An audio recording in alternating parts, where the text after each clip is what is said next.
ದಂತವೈದ್ಯರ ನೇಮಕಾತಿಯಲ್ಲಿ ಮಾಜಿ ಸಚಿವ ಹಾಗೂ ಚಿಕ್ಕಬಳ್ಳಾಪುರ ಕ್ಷೇತ್ರದ ಮೈತ್ರಿ ಅಭ್ಯರ್ಥಿ ಡಾಕ್ಟರ್ ಕೆ ಸುಧಾಕರ್ ಅವರು ಕೋಟ್ಯಾಂತರ ಹಣವನ್ನು ಲಂಚ ಪಡೆದು ಅನರ್ಹರಿಗೆ ನೇಮಕಾತಿಯನ್ನ ಮಾಡಿಸಿಕೊಟ್ಟು ರಾಜ್ಯದ ಜನರೊಂದಿಗೆ ಆಟವಾಡ್ತಾ ಇದ್ದಾರೆ. ಚಿಕ್ಕಮಗಳೂರು ಮೂಲದ ದಂತವೈದ್ಯರು ನರಸಿಂಹಮೂರ್ತಿ ನಾಗಪ್ಪ ಅವರು ಚಿಕ್ಕಬಳ್ಳಾಪುರದಲ್ಲಿ ನೇರ ಆರೋಪವನ್ನು ಮಾಡಿರುವಂಥದ್ದು.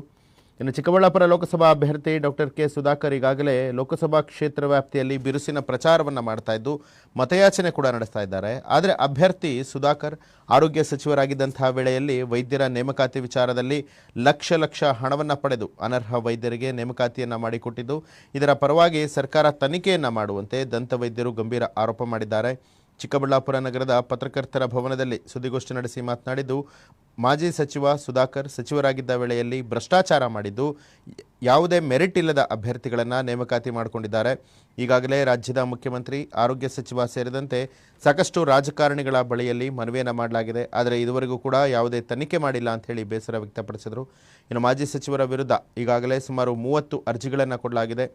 ಅದರಲ್ಲಿ ದಂತವೈದ್ಯರ ನೇಮಕಾತಿ ವೇಳೆಯಲ್ಲಿ ಅಭ್ಯರ್ಥಿಗಳಿಂದ 10 ರಿಂದ 15 ಲಕ್ಷ ಹಣವನ್ನು ತೆಗೆದುಕೊಂಡು ದಂತವೈದ್ಯರಾಗಿ ಆಯ್ಕೆ ಮಾಡಿ ಜನರ ಪ್ರಾಣದ ಜೊತೆಗೆ ಚೆಲ್ಲಾಟವಾಡ್ತಾ ಇದ್ದಾರೆ ಅಂತ ಹೇಳಿ ಚಿಕ್ಕಮಗಳೂರು ಮೂಲದ ನರಸಿಂಹಮೂರ್ತಿ ನಾಗಪ್ಪ ಅನ್ನುವಂಥವರು ಆರೋಪವನ್ನು ಮಾಡಿದ್ದಾರೆ. ದಂತವೈದ್ಯರ ಅರ್ಹತಾ ಪಟ್ಟಿಯಲ್ಲಿ ಆಯ್ಕೆಯಾಗಿರುವಂತಹ ವೈದ್ಯರು ಸಲ್ಲಿಸಿರುವಂತಹ ದೃಢೀಕೃತ ದಾಖಲೆಗಳನ್ನು ಆರೋಗ್ಯ ಇಲಾಖೆ ಅಧಿಕಾರಿಗಳು ತರಿಸಿಕೊಂಡು ಪರಿಶೀಲನೆಯನ್ನು ಮಾಡುವಂತೆ ಮನವಿ ಮಾಡಿದ್ದಾರೆ. ಇನ್ನು ಕೆಲ ಅಭ್ಯರ್ಥಿಗಳು ಯಾವುದೇ ದಾಖಲಾತಿಯನ್ನು ಸಲ್ಲಿಸಿದರೂ ಕೂಡ ಅವರಿಗೆ ವೈದ್ಯರಾಗಿ ಆಯ್ಕೆಯನ್ನು ಮಾಡೋದೇ ಕಷ್ಟ. ಹಾಗಿದ್ರೆ ದಾಖಲಾತಿ ಇಲ್ಲದೇ ಇರೋರನ್ನು ಯಾವ ರೀತಿಯಾಗಿ ಇವರು ವೈದ್ಯರಾಗಿ ಆಯ್ಕೆ ಮಾಡಿದ್ದಾರೆ? ಇನ್ನು ಕೆಲವು ಅಭ್ಯರ್ಥಿಗಳು ನಕಲಿ ದಾಖಲೆಗಳನ್ನು ಸಲ್ಲಿಸಿ ನೇಮಕಾತಿ ಆದೇಶವನ್ನು ಪಡೆದುಕೊಂಡಿದ್ದಾರೆ. ಅದರಿಂದಾಗಿ ಸಂಬಂಧಪಟ್ಟಿರುವಂಥ ಅಧಿಕಾರಿಗಳು ತನಿಖೆಯನ್ನು ನಡೆಸಿ ತಪ್ಪಿತಸ್ಥರ ವಿರುದ್ಧ ಕಾನೂನು ರೀತಿಯಾಗಿ ಶಿಕ್ಷೆಯನ್ನು ಕೊಡುವಂತೆ ಮನವಿ ಮಾಡಿದ್ದಾರೆ.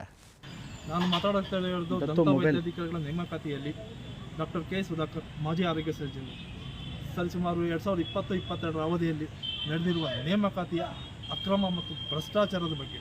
ಈ ನೇಮಕಾತಿಯಲ್ಲಿ ಸರಿಸುಮಾರು 88 ದಂತವೈದ್ಯಾಧಿಕಾರಿ, ಮೋರ್ ದ್ಯಾನ್ 70 ಮೆಂಬರ್ಸ್ ಅನರ್ಹ ದಂತವೈದ್ಯಾಧಿಕಾರಿ ಆಯ್ಕೆಯಾಗಿ ಲಂಚ ಕೊಟ್ಟು ಸುಧಾಕರ್ ಅವರ ಲಂಚ ತಗೊಂಡು ಪ್ರತಿಯೊಬ್ಬ ಅಭ್ಯರ್ಥಿಯಿಂದ 10 ರಿಂದ 50 ಅನರ್ಹ ಅಂದರೆ ಒಂದು ಕೋಟ್ ಮಾಡಿ ಸರ್. ಹೇಗೆ ಅನರ್ಹ ಅಂತಂದರೆ ಮೆರಿಟ್ ಇರಲ್ಲ ಅವರಿಗೆ. They doubt have merit. Demerited doctors ಅಷ್ಟೇ. ಡಿಮೆರಿಟೆಡ್ ಡಾಕ್ಟರ್ಸ್ನ ನೇಮಕ ಮಾಡಿ ರಾಜ್ಯದ ಜನರ ಪ್ರಾಣ ಜೊತೆ ಚೆಲ್ಲಾಟ ಆಡ್ತಾ ಇದ್ದಾರೆ.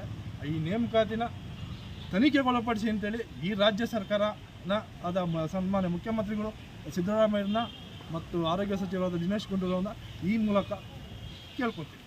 ಸಿದ್ದರಾಮಯ್ಯರು ಕೊಟ್ಟಿದ್ದೀನಿ ತನಿಖೆ. ಆರೋಗ್ಯ ಜಾಗೃತ ಪಕ್ಷ ಆರೋಗ್ಯ ಕುಟುಂಬ ಕಲ್ಯಾಣ ಇಲಾಖೆ ಅಲ್ಲೂ ತನಿಖೆ ನಡೀತಾ ಇದೆ. ಎಲ್ಲ ತನಿಖೆಯಲ್ಲೂ ನಾನು ಎಲ್ಲ 15 ಮೋರ್ ದ್ಯಾನ್ 15 ಅಭ್ಯರ್ಥಿಗಳ ವಿರುದ್ಧ ಸೂಕ್ತ ದಾಖಲಾತಿಗಳನ್ನು ಒದಗಿಸಿದ್ರು ಸಹ ಇದುವರೆಗೂ ಯಾವುದೇ ರೀತಿ ತನಿಖೆಯಲ್ಲಿ ಯಾವುದೇ ರೀತಿ ಪ್ರಗತಿ ಕಂಡು ಬಂದಿಲ್ಲ. ಅದಕ್ಕೆ ಏನಂತ ಆಗ್ರಹ ಮಾಡ್ತೀವಿ? ನಾವು ರಾಜ್ಯ ಸರ್ಕಾರನ ಅಟ್ಲೀಸ್ಟ್ ಒಂದು CID ಎನ್ಕ್ವೈರಿ ಮಾಡಿಸಿ ಅಥವಾ ನ್ಯಾಯಾಂಗ ತನಿಖೆ ಮಾಡಿಸಿ ಅಥವಾ ಅನರ್ಹ ವೈದ್ಯಾಧಿಕಾರಿಗಳು ತೆಗಿಬೇಕು ಅಂತಂದರೆ ದಾಖಲಾತಿ ಅಭ್ಯರ್ಥಿಗಳು ಸಲ್ಲಿಸಿರುವ ದಾಖಲಾತಿಗಳನ್ನು ಸೂಕ್ತ ಪ್ರಾಧಿಕಾರ ರಚಿಸಿ ಅದರ ನೈಜತೆ ಪರಿಶೀಲಿಸಿ ಅಭ್ಯರ್ಥಿಗಳಿಗೆ ಮತ್ತು ರಾಜ್ಯದ ಜನರಿಗೆ ನ್ಯಾಯ ಕೊಡಿಸಿ ಅಂತ ಕೇಳ್ಬೋದು. ಸರ್, ನಿಮ್ಮ ಜೊತೆ ಯಾರ್ಯಾರು ಅರ್ಜಿ ಸಲ್ಲಿಸಿದ್ದಾರೆ? ಅರ್ಜಿ ಜೊತೆಗೆ ಸರಿಸುಮಾರು ನಾವು 30 ಜನ ಡಾಕ್ಟರ್ಗಳು ಸಲ್ಲಿಸಿದ್ದೀವಿ. ಸರ್, ಭ್ರಷ್ಟಾಚಾರ ಅಂದ್ರೆ ನಾನು ಮಾತಾಡುತ್ತಾ ಇರೋದು ದಂತವೈದ್ಯಾಧಿಕಾರಿಗಳ ನೇಮಕಾತಿಯಲ್ಲಿ ಡಾಕ್ಟರ್ ಕೆ ಸುಧಾಕರ್ ಮಾಜಿ ಆರೋಗ್ಯ ಸಚಿವರು ಸರಿಸುಮಾರು 2020-22 ಅವಧಿಯಲ್ಲಿ ನಡೆದಿರುವ ನೇಮಕಾತಿಯ ಅಕ್ರಮ ಮತ್ತು ಭ್ರಷ್ಟಾಚಾರದ ಬಗ್ಗೆ. ಈ ನೇಮಕಾತಿಯಲ್ಲಿ ಸರಿಸುಮಾರು 88 ದಂತವೈದ್ಯಾಧಿಕಾರಿ, ಮೋರ್ ದ್ಯಾನ್ 70 ಮೆಂಬರ್ಸ್ ಅನರ್ಹ ದಂತವೈದ್ಯಾಧಿಕಾರಿ ಆಯ್ಕೆಯಾಗಿ ಲಂಚ ಕೊಟ್ಟು ಸುಧಾಕರ್ ಅವರ ಲಂಚ ತಗೊಂಡು ಪ್ರತಿಯೊಬ್ಬ ಅಭ್ಯರ್ಥಿಯಿಂದ 10 ರಿಂದ 50 ಅನರ್ಹ ಅಂದರೆ ಒಂದು ಕೋಟ್ ಮಾಡಿ ಸರ್. ಹೇಗೆ ಅನರ್ಹ ಅಂತಂದರೆ ಮೆರಿಟ್ ಇರಲ್ಲ ಅವರಿಗೆ. They doubt have merit. Demerited doctors ಅಷ್ಟೇ.